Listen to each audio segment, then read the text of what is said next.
Welcome back to Finnegan's Farm, welcome back to the YouTube channel, and welcome back to Workshop Wednesday. My name is Paul, and this is our team.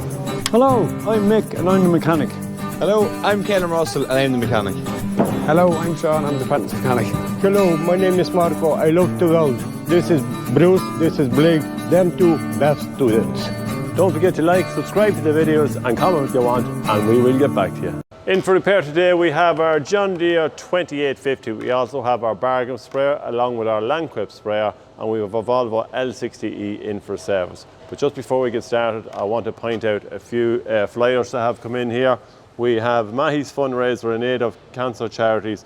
As you can see, it's in Tier Walker, Royal Berkeley Tier Walker, takes place 30th of July.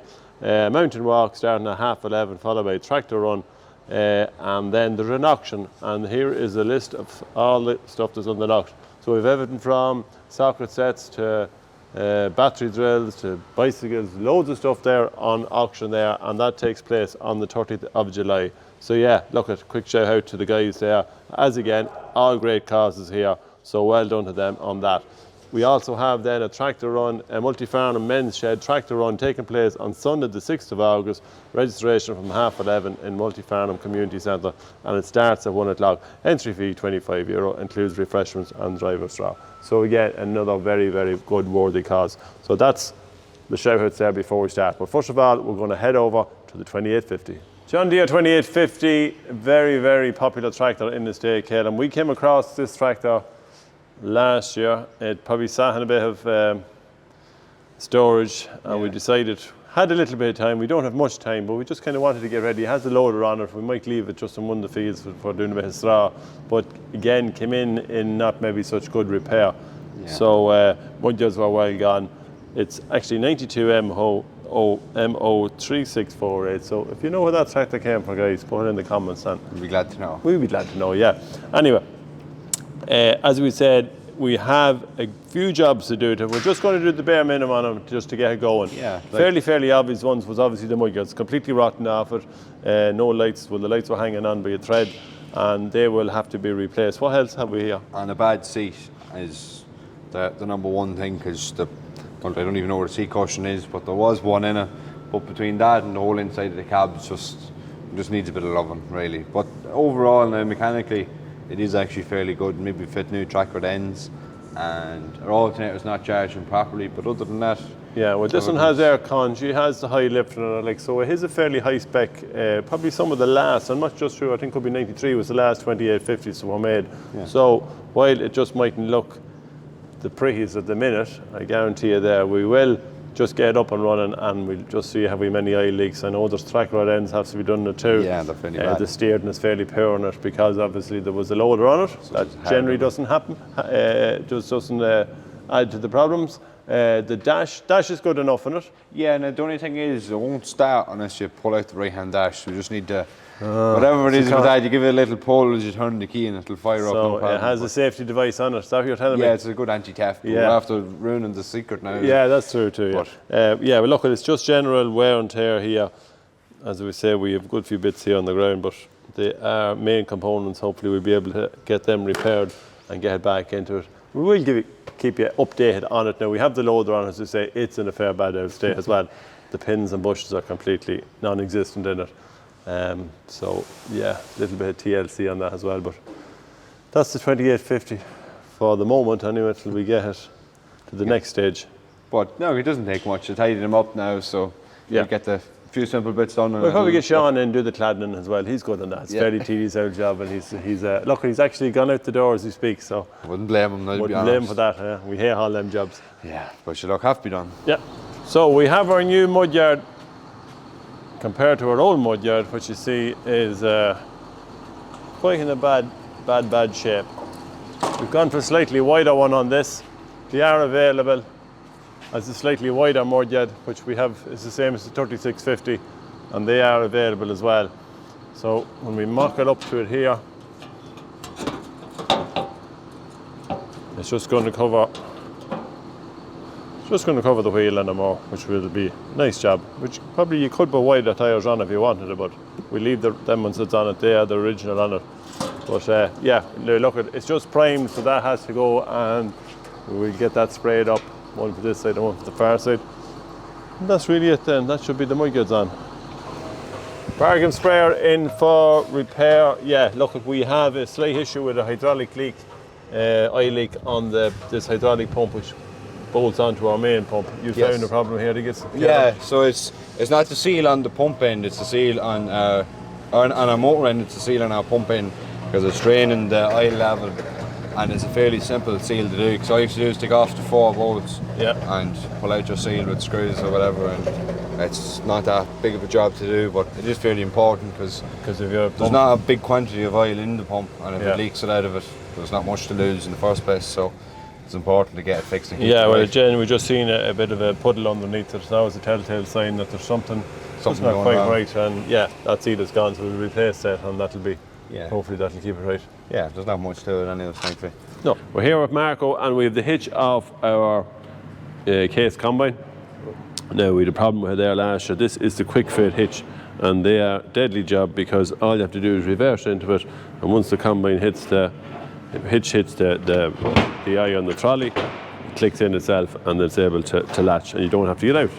But we had a problem with this one last year, is we're not quite sure whether the pin got bent. The whole mechanism is just not here at the minute, but there was something wrong with that, and we just couldn't get it right, so we couldn't. Yeah, you can't get it. So what would happen is it had latched the first time, but then maybe it wouldn't open, and this is the replacement part. Now, unfortunately, we had to buy the whole lot. Yeah. But it's just one of those things that you need a good hitch. Wouldn't be overly gone on this one anyway, even though I know the one on the Class Common has a slightly wider lead into it, which is a great job because you don't have to get it dead on. But we might make a little bit of an adjustment with this plate here. So what happens is, this is a pin, isn't it? Yeah, 2 pins. 2 pins say into the chassis on the back of the combine, and this plate then, this was fixed to this plate originally, but then when we went to get this part, this is slightly different. The base plate on this one is different to this one, which means that we have to create 4 new holes for it. Now, it still looks very strong. I just thought maybe it might be a slight bit, but the pin, it's a 35mm pin, and you're not going to break that on you for certain, so we just need to get this mounted onto this. Yeah, and then try to make something like wider. Yeah, so we might put a kind of a set of, what would you call them? I don't know, like wings? Wings, yeah, good, yeah. We might put a set of wings on the side of it. So they're only guide plates, really. So the guide plates then, so if the trolley did hit here, it would probably slide its way over and stray into the quick. So this is the final product. Marco has the hitch onto the combine. Now, he actually added in extra plates here, which makes it easier then to guide. So we'll say this is the combine header, and if it gets in this position, it will guide it into the center, and then it would lock it in position. I have my camera mounted in here, which I can see from the cab, and we have another one mounted on the back of the machine. So we pick that one up, and then when it gets in here, we go onto this camera, and we can see exactly where it is. So even if it's not completely straight, with the plates on it now, it will guide. He has welded these plates. This actually pivots as well, which is a great idea, because sometimes when you're turning tight, the whole lot will pivot and will go back as well. So that's it, locked in position, and no need to get out. Just connect on the 7-pin plug there for your lights, and that's it. Away you go. I see we've a new Marco in town. John B has taken over Marco's spot. He's not in today, so someone has to fill the role here. And no better man than the man with the gifted hands, John B. What yet? You look like a lad that's going to in a nightclub or something like that. With this, you wouldn't know now. It'd be handy. Keep some of them young lads quiet. But we're going to, the lads are above in the shed, and they're washing down the slad tanks, and they want a volume of water. So they're looking for a tanker up there, and they're looking for a lot of water to be able to kind of wet it down. So I'm going to make this, squeeze it down a bit and just make it a little bit of pressure. So we'll crimp that down, and then hopefully then we'll put on the vacuum pump, and it'll blow out the... Oh, we'll let him out of there now. He'll be taking over Martin's Thanks very much.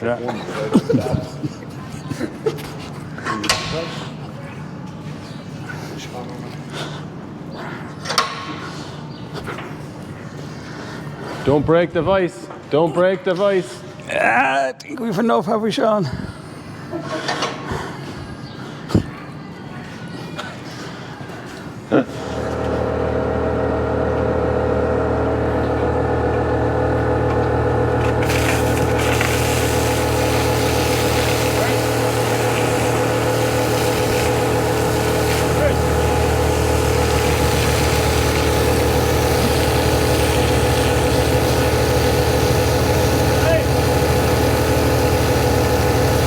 Small problem here with the Landquip Sprayer. Now, nothing major, but he was in the ice-heat rape before on the spray in it. And what happens is that because the ice-heat rape is such a tall crop, if you reverse the tall into the crop, sometimes it's starting to gather on the mudyard here. It will actually pull the mudyard back up across the wheel. And the fact that the light is on this is not a great job either, because that can go as well. So we decided we're going to modify it, we're going to shorten it, and we've done one on the other sprayer. We'll tip over to that. Sean was at there to just to shorten the flap on the back of it. No need to have it so long, so that at least it doesn't get caught. So we'll see him doing that one. So this is the one that Sean has modified it. As you can see, it is shorter, plus it's an awful lot sturdier than the last one. The last one, the flap was hanging down another little bit. So we're just going to do this one for the time being, just to see how we get on with it. But yeah, it looks to be far better job compared to the other one there. You don't need them as long anyway, so that's a better job. Power washer Lance always seems to get a bit of abuse, doesn't it? Yep, they get plenty of abuse. Plenty of abuse, so we have That's one putting leaking it here. very mildly. Now, we haven't you to put on it, but Mick being Mick just wants to take it asunder. Get to the bottom of it. Get to the bottom of it, Mick, yeah. Get the right spanner now, you'd be even better. You could I would if it was there. Ah. So the one that you're looking for is always missing, is that it? Yep. 1 second ago. That's what we want. We're ready to go, Sean. And action. Just going to take this stud out. So it's just a blanker for the plunger, for I'd say for stripping it or for building the But thing there's up. nothing worse with it lancing it leaking and it all over you spraying. Well, pressure is dangerous. Yep. It's kind of flying out of the spring behind it. Ah, there's our problem. And it's a spring in behind that? Yeah, for your plunger. It's plunger. actually gone soft there now since I backed off. Put it over there. Stuff is going to fly out of here. There's our problem there. Busted O-ring. Perfect.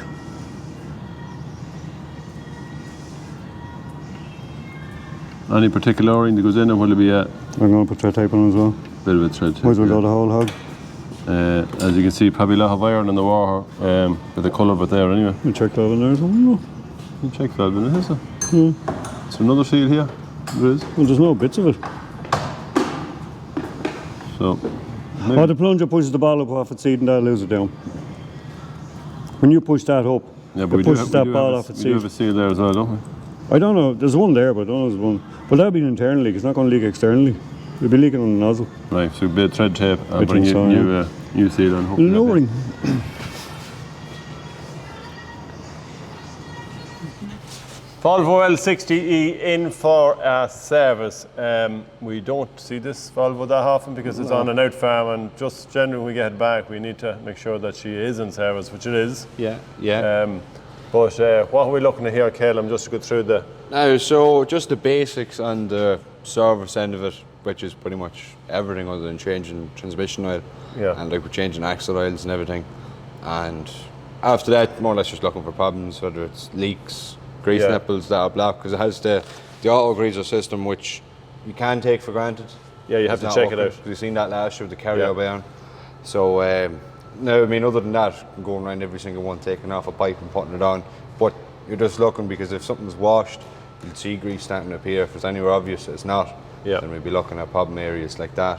One other problem that used to have a good bit on it was a rocker cover there would always be kind of leaking or weeping or whatever it is, but it seems to completely dry now. for some Yeah, reason. because the last time when we changed the turbo on it, we done the rock cover gasket again, and look, I think the last time it was Mick Special Tex haven't put on it. Mixed special sealer.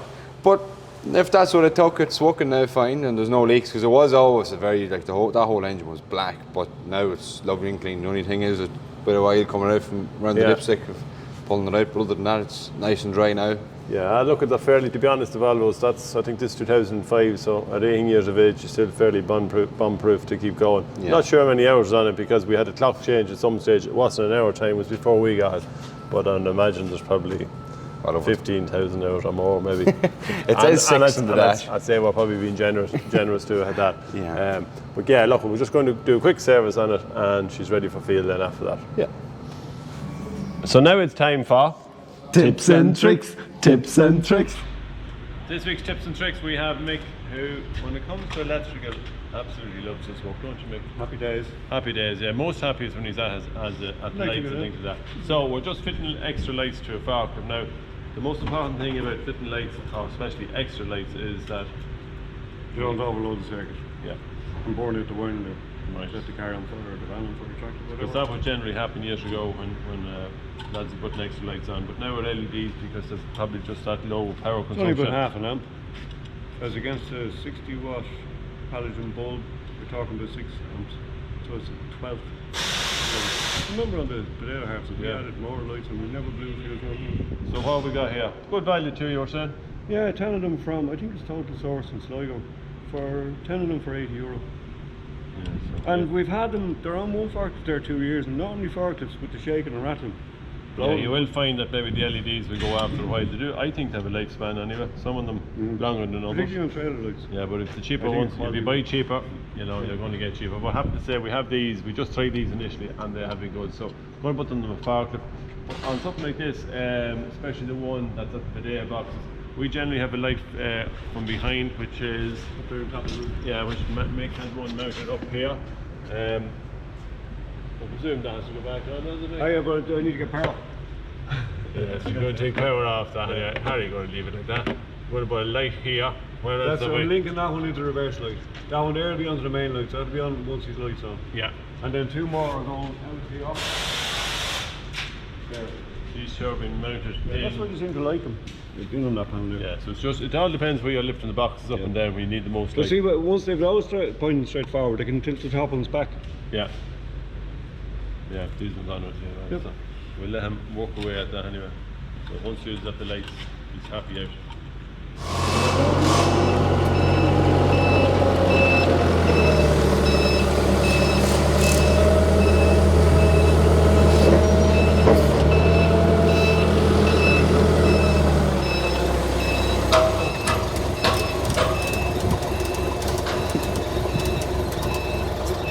So that's it for this week's Workshop Wednesday. Hope you all enjoyed the videos. Don't forget to like, subscribe to the videos there. You will get a notification. And I hope you all enjoyed last week's bloopers, because as you can see, nothing is always perfect here at Finnegan's. So from everyone here at Finnegan's, we'll talk to you all next Wednesday.